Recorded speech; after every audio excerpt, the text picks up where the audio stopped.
Hola, buenas tardes. Nuestro grupo, compuesto por Andrea Siqueira Ribeiro, Darly Pena da Silva Daltro, Jéssica Gomes Fernandes, Natália Trautmann, que sou eu, Hilary Gaspar Ribeiro, nosotras vamos apresentar atresia de las vías biliares, ou também chamado atresia biliar. Bueno, yo voy a empezar con la introducción. Entonces, ¿qué es la atresia de las vías biliares? Es una ausencia, obstrucción o también llamado obliteración, que es cuando no hay los conductos biliares extrahepáticos, lo que va a resultar en un bloqueo del flujo biliar. Entonces, la bili, que es secretada en el hígado, almacenada en la vesícula biliar y después es exportada para el intestino delgado, en la segunda porción del duodeno, no vai estar haciendo su función, entonces vai estar obstruída en esta pasaje, justamente por causa desta obstrucción del conducto, y va a resultar que este flujo biliar va a pasar al torrente sanguíneo, y uno de los componentes de la bili es la bilirrubina, que en el torrente sanguíneo vai ocasionar el primer síntoma de esta enfermedad, que es la ictericia, entonces que es la coloración amarilla de la piel y de las mucosas. El hígado tiene la función de conjugar la bilirrubina, entonces hace la bilirrubina indirecta e indirecta. Entonces, en el torrente sanguíneo va a ocasionar este primer síntoma. El procedimiento, el tratamiento para esta patología son dos tipos de procedimiento. El procedimiento de Kasai, o también llamado la portoenterostomía de Kasai, que es cuando se hace una ligación del hígado con el duodeno. Entonces la bili que será producida en el hígado estará cayendo directamente en el duodeno. Y la otra intervención quirúrgica sería el trasplante del hígado. Y la mayoría de los niños, porque es una patología más común en los niños recién nacidos, va a precisar también, además de la portoenterostomía de Kasai, adelante de un trasplante del hígado. Tenemos que hacer esa intervención quirúrgica de forma temprana para que nosotros podamos evitar las complicaciones, que son la hipertensión portal y la cirrosis hepática. Entonces aquí tenemos una niña que presenta la ictericia, entonces la coloración amarilla de su piel. La epidemiología. La incidencia es baja, entonces solamente una entre 15.000 a 25.000 recién nacidos vivos. Es más común en las niñas do que en los niños y también más común en los países asiáticos. El pronóstico de esta patología depende mucho del diagnóstico precoz. Entonces, por ejemplo, si un niño nace con ictericia, en los próximos días tiene ictericia, tiene acolia, que es la coloración blanquecina de sus heces, tiene coluria, que es la coloración tiene más pigmento en su orina, entonces la coloración más oscura de su orina. Si teniendo esos síntomas y signos, si fuera diagnosticado de forma temprana y hecho la intervención quirúrgica de forma precoz, el pronóstico será bueno. Aquí tenemos la clasificación de esta patología. Entonces hay tres tipos y el tipo 2 hay dos dentro de él. El más común es el tipo 3. Pero el tipo 1, 5% de los casos, ocurre una obstrucción del conducto biliar común. Entonces, en esta figura podemos ver que aquí tenemos el conducto hepático izquierdo, conducto hepático derecho, el conducto hepático común, aquí es el conducto cístico y aquí es el conducto biliar común o también llamado colédoco. Entonces, el tipo 1, 5% de los casos, es una obstrucción del colédoco. El tipo 2, también 5% de los casos, es una obstrucción en el conducto hepático. Aquí tendremos dos tipos. El tipo 2A, que es cuando la obstrucción es en el conducto hepático común. Entonces aquí tiene el izquierdo, derecho y es solamente en el hepático común. O el 2B, que es cuando la obstrucción es en hepático común, cístico y colédoco.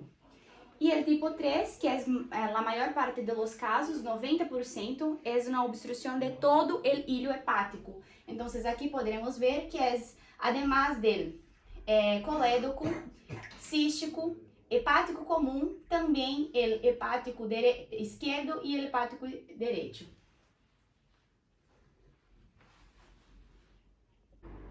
Mi nombre es Jéssica, yo voy a hablar ahora sobre la etiología de la atresia biliar.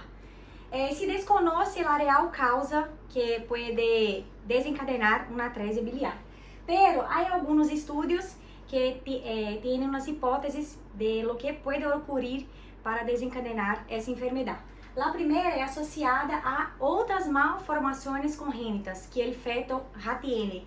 Por exemplo, a síndrome BASME, que ocorre quando há uma malformação, por exemplo, esplênica, que pode ser de três formas. Pode ser por poliesplenia, a presença de dois ou mais vasos, asplenia, a ausência do vaso, não há presença de vaso, ou doble vaso, onde o feto nasce com dois vasos.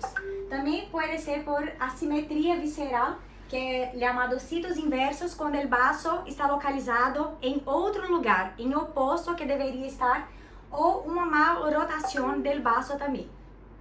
Malformações venosas também, por exemplo, da vena cava inferior está ausente em el feto e a vena porta está em la parte pré-duodenal. Também por algum tipo de malformação cardíaca. Esse tipo de etiologia é mais presente em el sexo feminino e também ele pode vincular-se a antecedentes maternos de diabetes e também tirotoxicoses. Esse é um tipo de etiologia estudada. Aí outra etiologia também, que é a quística, que é onde há uma formação de um quiste, em 10% dos casos ocorre entre 18 e 20 semanas de gestação. Essa forma, ela tem uma melhor evolução quirúrgica, porque vai sacar o quiste e aí vai estar todo normal, possivelmente devido à existência favorável que vai ter o passo del conducto em la parte luminal. O terceiro motivo que pode ser é um motivo que ele chama aislado, é o mais comum de ocorrer e tem distribuição igual de gênero, pode tanto dar em sexo feminino quanto masculino em mesma proporção. Ele tem um começo tardio, não como as outras, pode ser ao final da gestação ou mesmo quando o feto já está nascido. E o agente causal principal são os vírus hepatotrópicos, que são rotavírus, ou então o relovírus, citomegalovírus, entre outros vírus. Em caso do rotavírus, que é o pior que existe, uma vez que esse vírus é eliminado do organismo, vai generar uma infecção. Esse tipo de infecção vai levar o quê? Cicatrizes em os conductos biliares, que vai formar afuera ou adentro do líquido. Essas cicatrizes são chamadas cirroses e elas são cicatrizações severas que vão ocorrer entre 6 a 12 meses de idade e vai prejudicar o funcionamento hepático. Esse rotavírus é o único vírus capaz de induzir câmbios necroinflamatórios biliares. Então, é um vírus muito perigoso em caso de embaraçadas. Ele é indetectável a partir da segunda semana que a mamãe está exposta a esse vírus e ele reduz significativamente as células T reguladoras, essas células que vão controlar a inflamação. Se elas estão reduzidas durante os primeiros dias de vida do ninho, o que vai ocorrer? Facilitar o desarrollo do compromisso biliar, que é dessa atresia biliar. É muito importante que a madre vacune contra esse rotavírus, porque ele vai produzir anticorpos IgG neutralizantes que vão fazer a eliminação desse vírus do organismo e vai evitar essa atresia biliar ou qualquer tipo de problema do conducto biliar. Yo soy Hilary y voy a hablar sobre el diagnóstico clínico. Lo que sería? Lo primero sería la ictericia. Lo que es cuando la mucosa de los ojos está amarillo y también de la piel.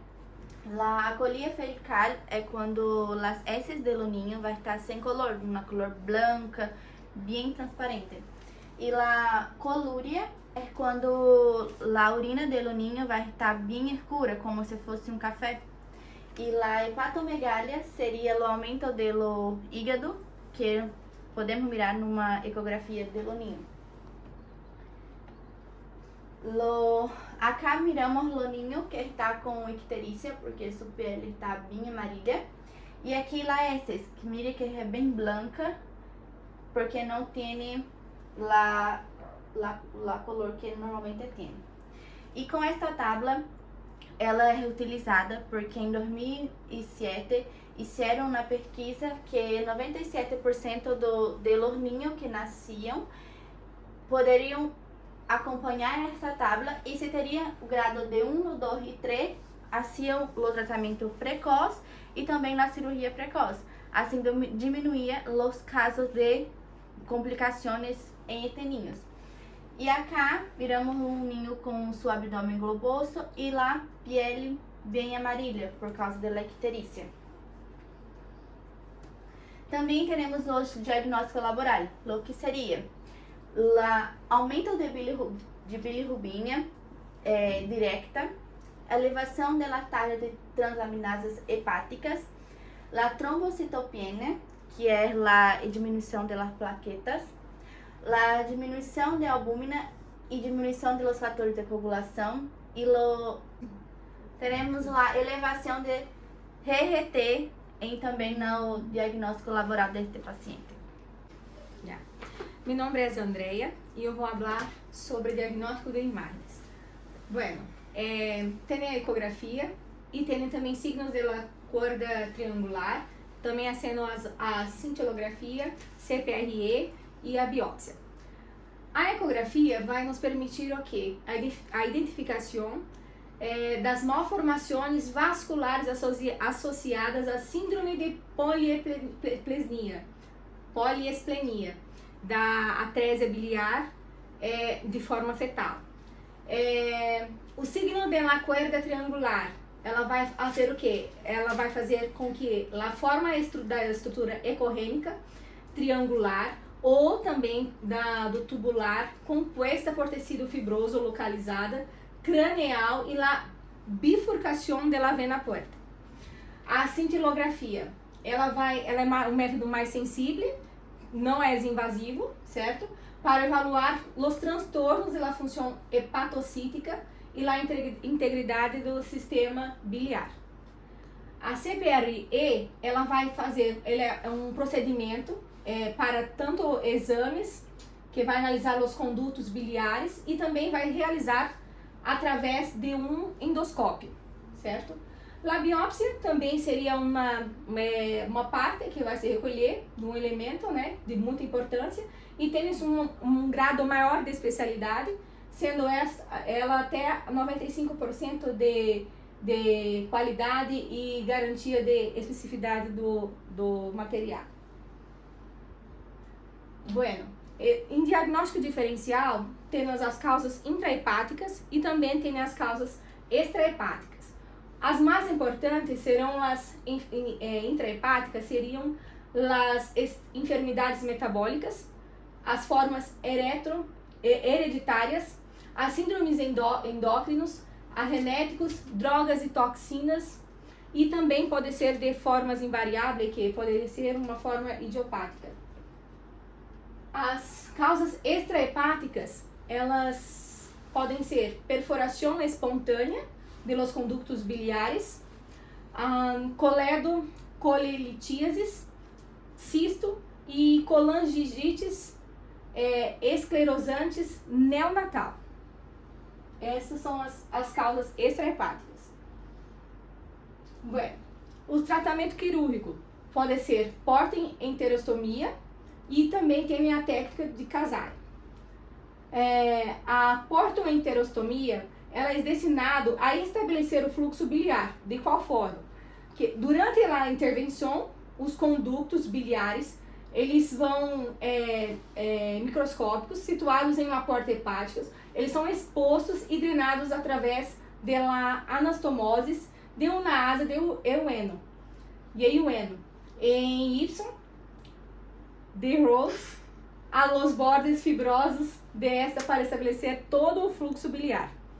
E a técnica de Kasai vai corrigir, seria uma correção general da atresia biliar. Durante essa cirurgia, vai ocorrer uma eliminação tanto do conduto biliares, de todos os defeituosos, que estão afuera do fígado, do hígado. A continuação será do intestino delgado, né, que vai totalmente se conectar com o hígado. Então, isso vai proporcionar uma via que permite toda a saída da bile desde ao hígado.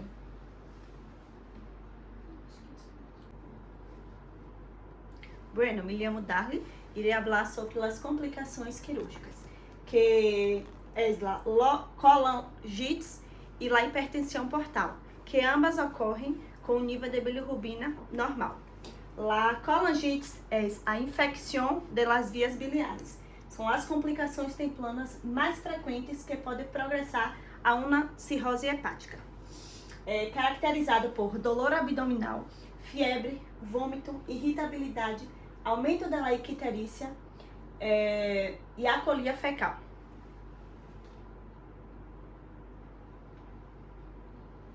La hipertensão portal é a segunda complicação mais frequente de artresia. Caracterizado por o paciente pode desenvolver circulação colateral, esplenomegalia, hiperesplenismo e ascite. Em o prognóstico, o paciente depende do tratamento instituído e da evolução pós-operatória. Sem a cirurgia, 50 a 80% dos niños morrem com 1 ano de idade.